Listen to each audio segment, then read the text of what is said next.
सरकार मेरे नाल बहुत ज्यादा ज्यादती हुई है। मेरे सोहरे मैनू मारते ने, कुटते ने, घरों बेकार कर दिता। समान मेरा बाहर पिया है। बंदा इन्होंने मेरा थाने फड़ाया है। बड़ियां मैं अदालतां दे विच रुलियां, इन्होंने मैनू बड़ा रोलिया। इन्होंने मेरे पैसे भी सारे लुट ले, खा लिया।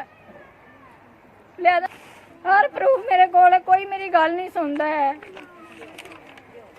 हर चीज मेरे कोल है। सदर थाने भी गई हाँ, कलोनी थाने भी गई हाँ, सारे थाने दे विच मैं गई, मेरी किसी ने गल नहीं सुनी है। ये पैसे भरते ने, इन्हां दी हर गल कोई सुनता है, मेरी कोई बंदा नहीं गल सुनता। इन्होंने हर जगह ते पैसे भरे ने, लिए मेरे को कोई चीज़ नहीं है। लिहाजा सरकार मैं रूढ़ी ते बैठी हाँ, बच्चे भी सड़क ते मैं भी सड़क ते बंदा मेरा ठाणे। असी सड़क ते रह रहे, कोई जगह नहीं है रहने। बाहर करन दिया मेरे तिन्ने बच्चे ते मैं खाली है, छापर ही छापर है मेरे को।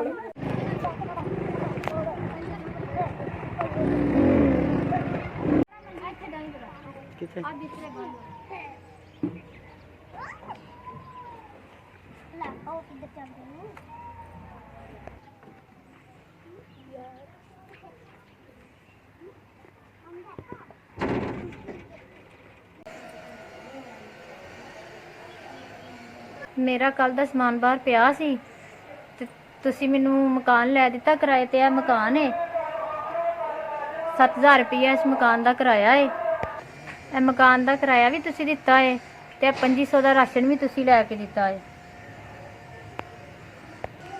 2500 रुपया तुसी मैनू दे दिता है। एंदी मैं कुछ सब्जी लै आवांगी। 13000 रुपया खर्चा मैं 8 दिन तो बाहर बैठी सा। जिन्हें भी मेरे नाल कीता है, अल्लाह पाक उहदी तंदुरुस्ती देवे, अल्लाह उहनूं हिम्मत देवे, अल्लाह पाक उहनूं उमरा और हज करावे। मैं 8 दिन तो बाहर बैठी सा। अल्लाह उहनूं खुश ते आबाद रखे, रहिंदी दुनिया तिकर जीवे।